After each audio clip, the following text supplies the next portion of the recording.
Hello students, आज हम आपकी मैथ्स की बुक के chapter second linear equations in one variable को स्टार्ट करेंगे। ठीक है, तो हम ध्यान देते हैं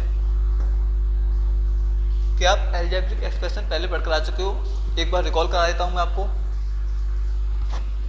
any expression containing constants, variables and the operations like addition, subtraction, etc. is called an algebraic expression। समझने के लिए मैंने एग्जांपल लिए हैं। जैसे मैंने कहा है 5x, तो देखना क्या क्या होना चाहिए, कांस्टेंट होनी चाहिए या फिर वेरिएबल या फिर ऑपरेशंस लाइक एडिशन, सब्ट्रैक्शन। ठीक, जब जैसे मैंने आपसे पूछा 5x, तो 5x में 5 क्या है, कांस्टेंट, और x क्या है, वेरिएबल। आप ऑलरेडी पढ़ के आ चुके हो।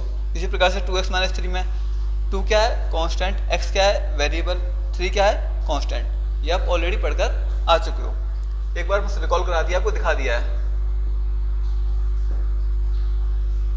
इक्वेशन क्या होती है, any mathematical expression equating one algebraic expression to another is called as an equation.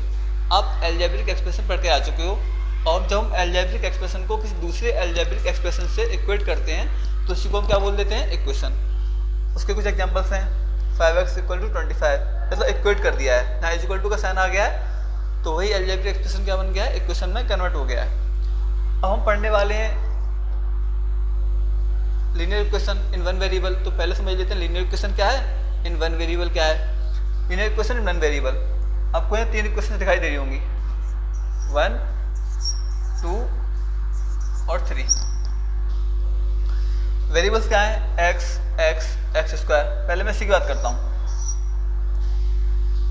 आपको x के अलावा कोई और वेरिएबल दिखाई दे रहा है, केवल x ही एक वेरिएबल है, तो मैं कह सकता हूँ ये इक्वेशन एक वेरिएबल में है।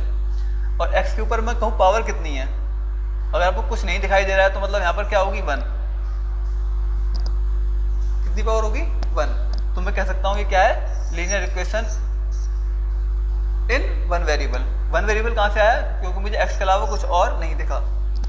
अगर किसी प्रकार से इसमें लिखा होता 2xy + 3, xy आ गया मल्टीपल में, ये लीनियर इक्वेशन नहीं है। पहले तो वन वेरिएबल भी नहीं है और लीनियर इक्वेशन भी नहीं है। मैंने कह दिया 3x² + 2, क्या वन वेरिएबल है, हाँ वन वेरिएबल है। आपने कहा सही कि x आ रहा है। क्या लीनियर इक्वेशन है, लीनियर इक्वेशन नहीं है, क्योंकि x की पावर कितनी है यहाँ पर, 2। जो हाईएस्ट पावर होनी चाहिए कितनी होनी चाहिए बेटा, 1 होनी चाहिए। वही क्या कहलाती है, लीनियर इक्वेशन कहलाती है। आगे बढ़ते हैं। इतना आप पहले पढ़कर आ चुके हो, समझ चुके हो। अब हम क्वेश्चन की तरफ बढ़ते हैं। तो क्वेश्चन सॉल्व करने के लिए मैं आपको जो सीधा मेथड समझाने वाला हूँ वो है आपका ट्रांसपोजिशन मेथड।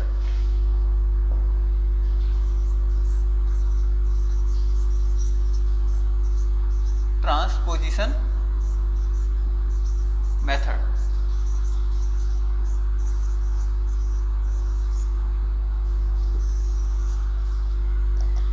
ये मेथड समझाने का कारण ये है, पहला मेथड जो आपकी बुक में यूज़ किया गया है वो इतना इंपॉर्टेंट नहीं है, क्योंकि वो आप आगे वाली क्लासेस में यूज़ नहीं करने वाले हो इतना, जितना आप ये वाला मेथड यूज़ करने वाले हो।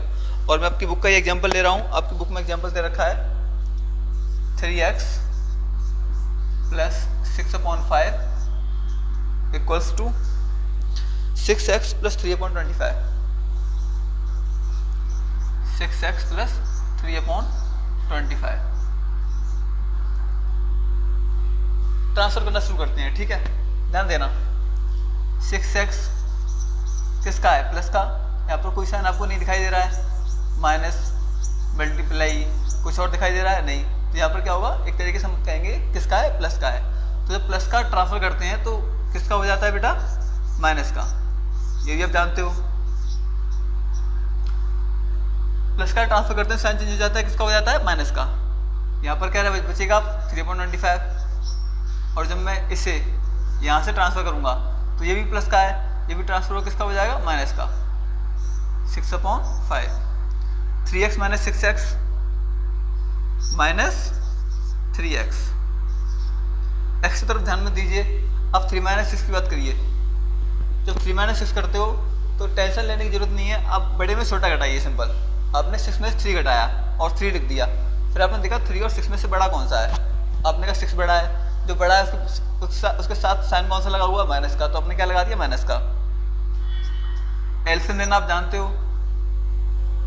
एलसीएम लोगे कितना आएगा 25, 25 बन जा 25, 1 3 जा 3, 5 5 जा 25, 5 6 जा 30, माइनस 3x, कितना बचा यहाँ पर, -27 अपॉन -25, सॉरी -25 नहीं 25, x इक्वल टू क्या हो जाएगा, -27 अपॉन -25, फिर से माइनस लगा दिया मैंने, चलिए कोई बात नहीं, -27 अपॉन 25 जो यहाँ मल्टीप्लाई में होती है, आप जानते हो -3x के साथ क्या है, मल्टीप्लाई में है, तो इसी मल्टीप्लाई में जो होती है वो क्या हो जाती है, डिवाइड, अपॉन में चली जाएगी, -3, 3 9 27, माइनस माइनस कैंसिल, डिवाइड करते हैं तो हम जानते हैं कि माइनस, और ऊपर भी अगर कोई नंबर माइनस में है, मैंने कहा -5, नीचे भी कोई नंबर माइनस में है, मैंने कहा -3, तो रिजल्ट हमेशा कैसा आता है, प्लस का, तो रिजल्ट कैसा निकलेगा इसका, प्लस का, तो ये क्या मिलेगा आपको 9/25, एक बार चेक कर लीजिए, यही आ रहा है, यही आ रहा है, कंफर्म हो गया। तो इतना पढ़ने के बाद आप अपनी बुक के फर्स्ट क्वेश्चन को क्या करेंगे, अटेम्प्ट करेंगे, ओके। चलिए।